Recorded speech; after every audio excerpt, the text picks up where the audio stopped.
Happy Independence Day, everyone. Whatever the challenge is, Nigerians are still very proud of the Nigerians, and they are quite optimistic and engaging with hope that things will get better, especially with all of the promises we're getting from the federal government.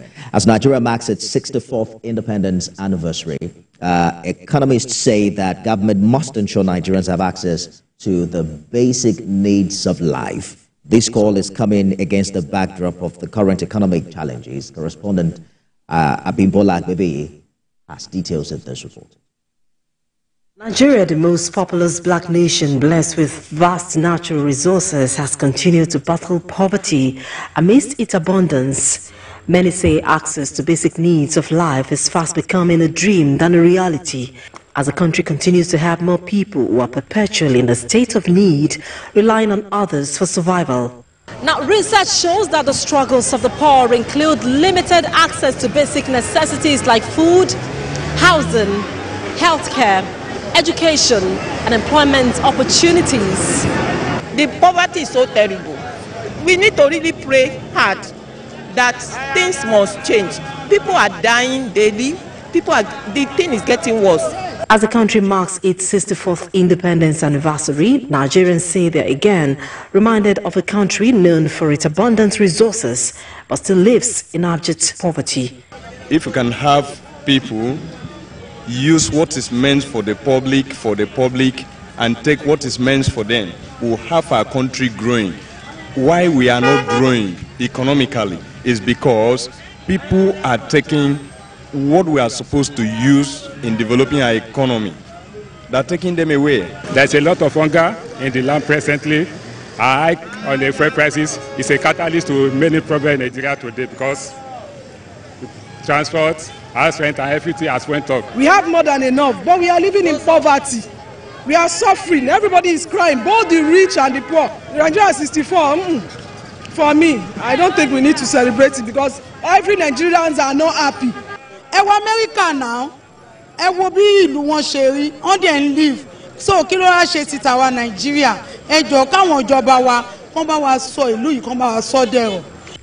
Idu Okweyemi is the founder of a non-profit organization.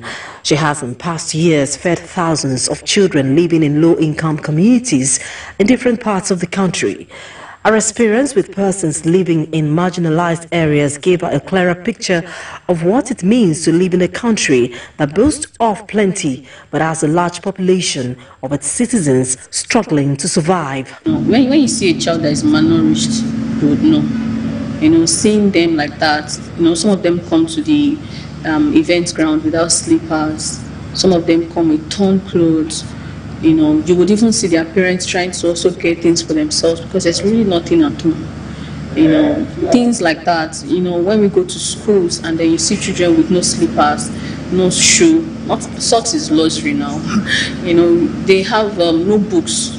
Calling on the government to really focus on these marginalized communities. These communities that people don't go to. Like we've been to Odetta, we've been to some other communities in Ibadan, and then a lot of people are saying nobody has been there before. Nobody really goes to all of those places, and I'm wondering what is our government doing. Muda Yusuf, an economist, talked about the demographic structure of Nigeria, among other endowments, which makes it more of a blessing than a liability, but for long-standing issues ranging from an economy that has dysfunctional policies that were inherited by the present administration. It is not for nothing that a lot of investors want to come here and set up or want to come here to sell one or two things. It's because of the size of the population. Efforts made to reset the economy in the last 1 year is stated have further aggravated the level of poverty, with about 40.7% of Nigerians projected to live below the poverty line by the end of 2024. What then is the way out as Nigeria turns 64 amidst these concerns? I'm hoping that the economic stabilization plan will bring some succor. But what I will also suggest is that no economic reform is perfect. And that is why, in the light of the consequences of the reforms, particularly the social cost of the reforms, there's a need to regularly fine-tune the reforms to ensure that the pressure on the citizens is not as much as it has been.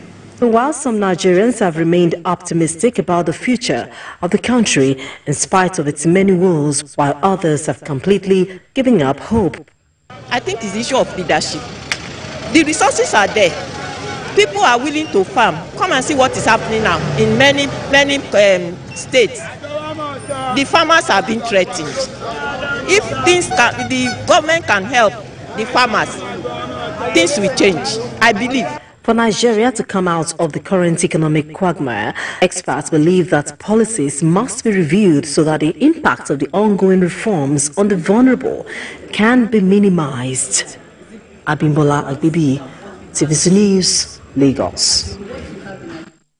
Well, our next story appears to paint a more optimistic picture, and it's talking about Nigeria's remarkable economic achievements, which are considered to be a source of great pride. As of 2024, the country emerged as one of Africa's largest economies and ranks among the global top 20, driven by growth in sectors like agriculture, the creative industries, and the digital economy. Well, that's the message from the national president of NASIMA. NASIMA is National Association of Chambers of Commerce, Industry, Mines, and Agriculture, Delaware. The agency explains the challenges and successes highlighted by the commissioning of the Dangote refinery, which is a testament to the ingenuity of the Nigerian private sector. National President of NASIMA, Mr. Delaware, joins me